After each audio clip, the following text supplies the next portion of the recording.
ಅಪ್ರಾಪ್ತ ಬಾಲಕಿಯ ಮೇಲೆ ಕಾಮುಕ ಯುವಕನೊಬ್ಬ ಲೈಂಗಿಕ ದೌರ್ಜನ್ಯಕ್ಕೆ ಮುಂದಾಗಿ ಪೊಲೀಸರ ಅತಿಥಿಯಾಗಿರುವ ಘಟನೆ ನಂಜನಗೂಡು ತಾಲೂಕು ಕಡಬೂರು ಗ್ರಾಮದಲ್ಲಿ ನಡೆದಿದೆ.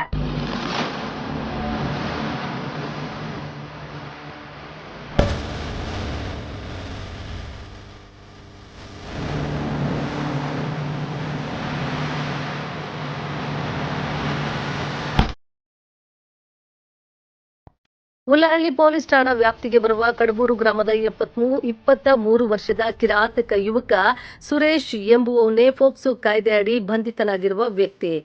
ಬಾಲಕಿಯ ತಂದೆ ತಾಯಿ ಕೂಲಿಗೆ ಹೋಗಿರುವುದನ್ನು ಗಮನಿಸಿ ಮನೆಯಲ್ಲಿದ್ದ ಒಂಟಿ ಅಪ್ರಾಪ್ತ ಬಾಲಕಿಯ ಮೇಲೆ ಲೈಂಗಿಕ ದೌರ್ಜನ್ಯಕ್ಕೆ ಪ್ರಯತ್ನಿಸಿ ವಿಫಲನಾಗಿ ಗ್ರಾಮಸ್ಥರ ಕೈಗೆ ಸಿಕ್ಕಿಬಿದ್ದು ಧರ್ಮದೇಟು ಸಹ ತಿಂದಿದ್ದಾನೆ. ಮನೆಯಲ್ಲಿ ಒಬ್ಬಳೇ ಅಪ್ರಾಪ್ತ ಬಾಲಕಿ ಇರುವುದನ್ನ ಗಮನಿಸಿ ಮನೆ ಒಳಗೆ ನುಗ್ಗಿದ ಕಿರಾತಕ ಬಾಲಕಿಯನ್ನ ಪುಸಲಾಯಿಸಿ ಬಲಾತ್ಕಾರಕ್ಕೆ ಮುಂದಾಗಿದ್ದಾನೆ.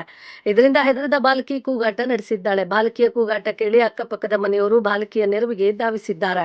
ಇದನ್ನು ಮನಗಂಡ ಕಾಮುಕ ಯುವಕ ಬಾಲಕಿಯ ಮೇಲೆ ಹಲ್ಲೆ ಮಾಡಲು ಸಹ ಮುಂದಾದಾಗ ಅಕ್ಕಪಕ್ಕದ ಮನೆಯವರು ಆತನನ್ನ ಹಿಡಿದು ಹಿಗ್ಗಾಮಗ್ಗ ಗೂಸ ನೀಡಿದ್ದಾರೆ. ಬಳಿಕ ಗ್ರಾಮಸ್ಥರು ದೂರವಾಣಿ ಕರೆ ಮಾಡಿ ಹುಲ್ಲಹಳ್ಳಿ ಪೊಲೀಸ್ ಠಾಣೆಗೆ ಮಾಹಿತಿ ನೀಡಿದ್ದಾರೆ.